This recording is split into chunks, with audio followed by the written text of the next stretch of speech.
বউ ছাড়া পুরুষ উন্নতি করতে পারে না, এই কথাটা আপনার বিশ্বাস করেন অথবা না করেন। নিজের স্ত্রী ছাড়া একজন পুরুষ কখনো উন্নতি করতে পারেন।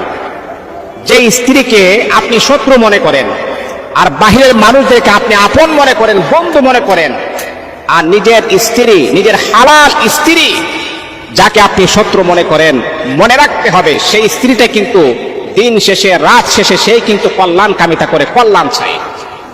যাদেরকে আপনি আপন মনে করেন, আল্লাহর কসম তারাই কিন্তু সবচাইতে বড় ধোঁকা, সবচাইতে বড় বাসটা আপনাকে দিবে তারা।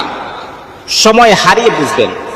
সময় থাকতে অনেক পুরুষ বুঝে না, সময় হারিয়ে বুঝে আর কান্নাকাটি করে, আহারে আমি কি করলাম। যাদের জন্য আমি অক্লান্ত পরিশ্রম করলাম তারাই আজকে আমাকে মূল্যায়ন করে না। কি করলাম আমি?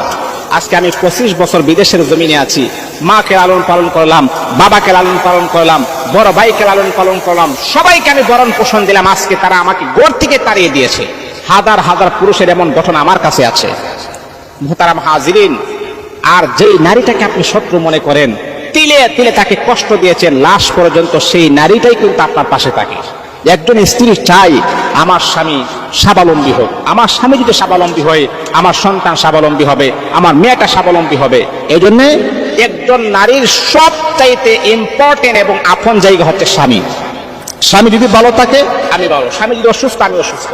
এই জন্য বাবা, যেই মানুষটা আপনার জন্য এত চেষ্টা করে, এত সাধনা করে আপনার ভালোর জন্য, সেই মানুষটাকে কখনো শত্রু মনে করবেন না। যদি শত্রু মনে করে থাকেন আর সেক্ষেত্রে যদি প্রমিস করেন, স্ত্রী কখনো শত্রু হতে পারে না। স্ত্রী স্বামীর জন্য কল্যাণকর, এটা মৃত্যু পর্যন্ত কল্যাণকর। আল্লাহ পাক আমাদের স্বামী স্ত্রীকে জীবন যাপন যেন আরো সুন্দর হয় আল্লাহ পাক যেন তৌফিক দান করেন।